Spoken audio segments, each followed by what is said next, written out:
There is a whisper that crosses the hearts of those who are attentive, a distant echo that grows more insistent every day. It is like a sweet yet solemn call, inviting those who have ears to hear not to ignore the signs of the times. In a world rushing headlong into darkness, in an age where great cities seem to become golden prisons and fragile towers built on human pride, a message emerges clear and strong from Medjugorje. Leave these cities. This is not a generic warning. It is not a rhetorical invitation. It is a cry of love, an urgent alert, a maternal caress warning us before it is too late. The Blessed Virgin Mary, in her infinite mercy, has spoken many times of the hidden dangers among the artificial lights of the metropolises, behind the deafening noise that covers the voice of God. The Mother warns us, the time of decision is approaching, and those who listen today will be saved tomorrow. But what does it really mean to leave these cities? Is it merely a physical message, or does it conceal a much deeper and more spiritual dimension? Why now is this call becoming so insistent? And why does it concern each of us, even those who think they are safe? Modern cities have become symbols of rebellion against divine order, technologies that promise freedom but chain souls, life rhythms that suffocate prayer, a culture that places the ego at the center and pushes God to the margins. It is there that faith slowly dies out. It is there that hearts harden. It is there that the enemy of humanity prepares his most subtle traps. And Mary, as a loving mother, cannot remain silent. Thus, from Medjugorje comes an appeal to wake up, not to flee out of fear, but to prepare out of love, not to live in anguish, but to seek refuge in the will of God. Leave these cities does not simply mean abandoning physical places, but embarking on a journey of purification, of separation from the corrupt world, of return to simplicity, to living faith, to authentic communion with heaven. In this video, we will enter into the heart of this prophetic message. We will see what the Virgin said at Medjugorje, what signs have been given to us, and most importantly, how we must respond. Because the time of decision is drawing near, and the voice of the Mother calls us still, tireless, loving, and urgent. I invite you now to write just one word in the comments: Amen. It is not just an outward gesture. It is a response, an act of faith. It is like saying, "Yes, Mother, I want to listen to you. Yes, Mother, I want to follow you." Every amen you write will not be forgotten. It will be like a small seed of light planted in the heart of the world. It will be a whispered yes to heaven, and believe me, heaven hears every yes, even the smallest one. Writing amen is also a way to unite your heart with that of many others who, like you, are listening, are keeping watch, are trying to respond to the call of the Virgin. Never underestimate the power of a simple word spoken with faith. It can change a life. It can save a soul. And now, one more very important thing. I invite you to stay with me until the end of this video. Do not let the world distract you. Do not allow noises or thoughts to carry you elsewhere. Because at the end of this video, I will reveal a very important suggestion that the Virgin herself has given. Advice that could change the way you live the times ahead. Advice that is not just practical, but is also a spiritual key. Advice that will not only protect you, but will help you become a light for others. Whoever listens until the end will receive something precious. It is not just information, but a living word that can enter your life like a seed and bear fruit at the right time. So write amen now. Join this great family of souls who are listening, and get ready. What you are about to hear concerns your future, your salvation, your mission. The Virgin is speaking to you as well, and her final advice will be a gift you cannot afford to miss. The cities to leave, which ones and why? The message coming from Medjugorje and echoed in many other recognized or credible apparitions is not generic. It is not limited to a vague alarm. It is concrete, precise, urgent. There are cities today that are more exposed to danger than others, not only for material reasons such as wars, natural disasters, or social crises, but above all for spiritual reasons. Which cities are these? According to what emerges from Medjugorje, from other Marian revelations, and from the analyses of some visionaries and mystics, the cities most at risk are New York, symbol of global financial power, technological pride, and man's autonomy from God. It has often been indicated as a future epicenter of dramatic events. Los Angeles, city of illusions, images, and a culture that glorifies vanity and distorts the values of truth and purity. Paris, once a beloved daughter of faith, now a pulsating heart of secularism and loss of Christian roots. London, center of refined materialism and relativism that has slowly corroded authentic faith.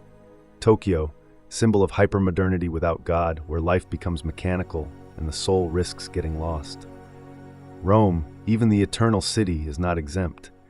Despite its deep bond with Christian faith, Rome today is tempted by compromise, indifference, and worldliness. But it is not only these. Many other great metropolises, Berlin, Shanghai, Chicago, San Francisco, Madrid, Toronto, share the same characteristics. Cities where the voice of God is suffocated by the noise of the world, cities where sin has become normalized, cities where faith has become the exception rather than the rule. Why these cities in particular? Because they have become nerve centers of a global culture that rejects God. They are places where human laws have replaced divine law, where evil is called good and good is ridiculed. These are places that attract human pride, arrogance, vanity, money, power, everything the gospel teaches us to flee from. Our Lady does not call us to hate these cities, nor those who live in them. Quite the opposite. She calls us to pray for them, to intercede for the souls who live there. But she also invites us to discern, not to be trapped by their illusory charm, not to build our future on foundations that will not hold. For those who can, the invitation is clear. Seek simpler, more natural places, better suited to prayer, to community life, to spiritual survival in the difficult times that are coming. And for those who cannot move physically, the invitation is just as clear, to spiritually exit these logics, to live as pilgrims, not to tie our hearts to this world that is passing away.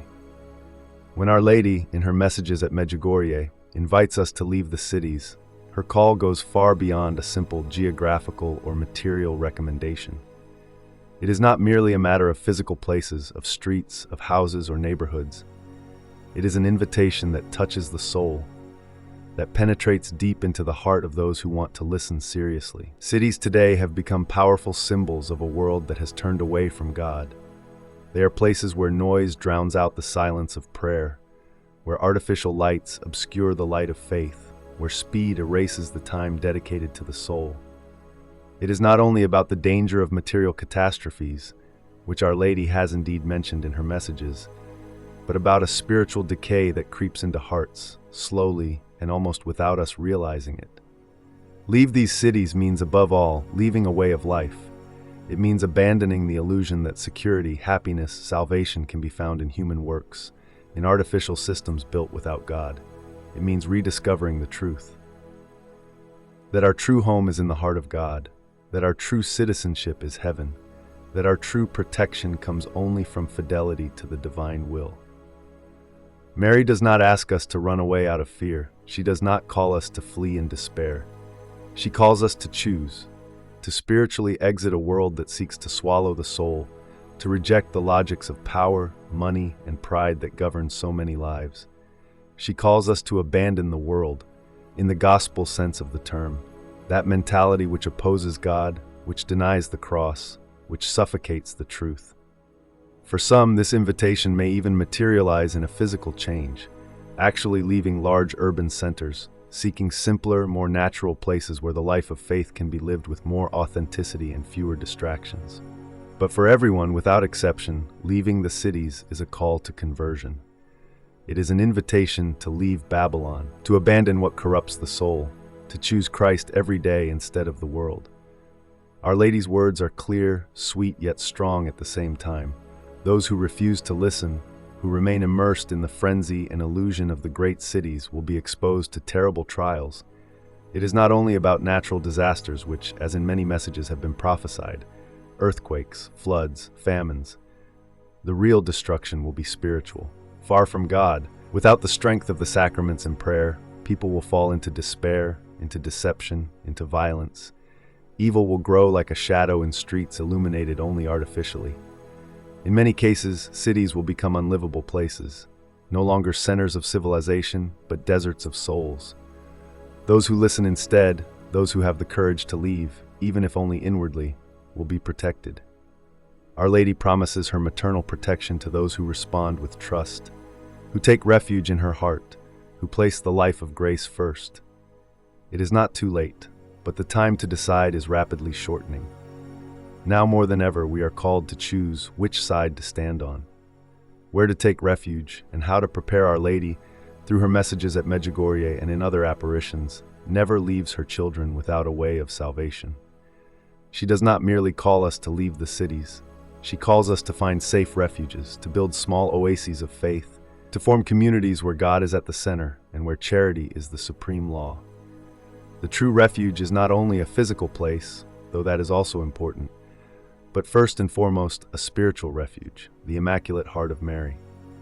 Those who sincerely consecrate themselves to her heart, who live the sacraments, who pray with fervor and perseverance, will be safeguarded even in the darkest moments. Our Lady advises seeking simple places amidst nature, far from the chaos of the big cities, places where one can live a sober, collected life, in daily prayer, in fraternal sharing. There is no need for palaces, no need for riches. What is needed is a pure heart and a strong faith. Preparing also means having blessed candles, holy water, a Bible, a rosary, living in the grace of God, being spiritually ready more than materially. The most invincible refuge will be the soul that lives united to heaven. Brothers and sisters, time is short. Our Lady does not speak to us to frighten us, but to save us. Her maternal heart warns us because she loves us infinitely. Let us not ignore this call. Let us not wait any longer. Let us consecrate ourselves today to her Immaculate Heart. Let us renounce sin, choose the narrow path of the gospel, distance ourselves from the spirit of the world. Let us choose true life. I invite you to pray with me. O Mary, safe refuge in the storms of life, welcome us under your mantle of light. Guide us through the dark times to come. Lead us hand in hand to the heart of Jesus. Do not let us get lost. Be our fortress, our hope, our refuge. Amen. If you believe in this message, write Amen in the comments and share this video so that more souls may be saved. Subscribe to the channel to stay united with us in prayer and preparation. Do not be afraid, Mary is with us. Under her mantle, we are invincible.